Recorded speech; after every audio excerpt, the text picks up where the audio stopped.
নাটকের মাধ্যমে তুলে ধরা হয় সমাজের বিভিন্ন কুসংস্কার থেকে নারী নির্যাতন বা রাজনৈতিক হালহাতি। সেই নাটক এখন বিলুপ্তির পথে।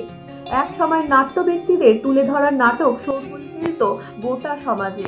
সেই নাট্যত্ব ব্যক্তি ও নাটকের ধারাকে বজায় রাখতে শিলিগুড়িতে আয়োজিত হচ্ছে 7 দিন ব্যাপী শিলিগুড়ি নাট্যমেলার সোমবার বছরের প্রথম দিন নাটকের জন্য হাঁটুন এই স্লোগান তুলে নাট্যত্ব ব্যক্তি সহ নাটকপ্রিয় মানুষদের নিয়ে এক বর্ণাঢ্য শোভাযাত্রার আয়োজন করা হয়। এছাড়াও শোভাযাত্রায় পা মেলান শিলিগুড়ির প্রাক্তন মেয়র তথা বিধায়ক অশোক ভট্টাচার্য।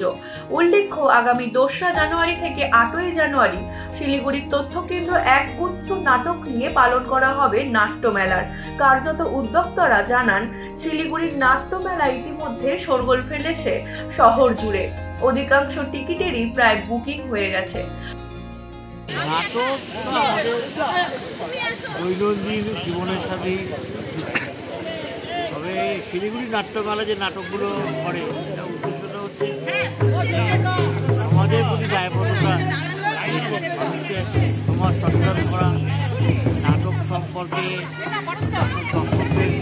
দর্শক বৃদ্ধি করা। এবারে নাটকে একটা বিরাট সাড়া পাওয়া, ইতিমধ্যেই টিকিট প্রায় বিক্রি হয়ে গেছে। 21তম নাট্যমেলা অ্যাকচুয়ালি এটা 23 বছর হচ্ছে, মাঝে 2 বছর কোভিডের জন্য নাট্যমেলা বন্ধ ছিল, সেই জন্য ওই 2 বছরকে বাদ দিয়ে টোটাল 21তম নাট্যমেলা এবার।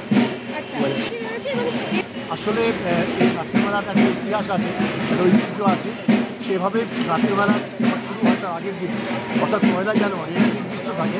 সেই 1 জানুয়ারি পদযাত্রা সমস্ত নাটকের দলের সদস্যরা, নৃত্যশিল্পী, বাচিক শিল্পী এবং সঙ্গীত শিল্পীরা সবাই মিলে এই পদযাত্রায় অংশগ্রহণ করে। শিলিগুড়ি থেকে পার্থ প্রতিম দাসের report, U Bangla TV. U Bangla TV হৃদয় ছুঁয়ে যায়।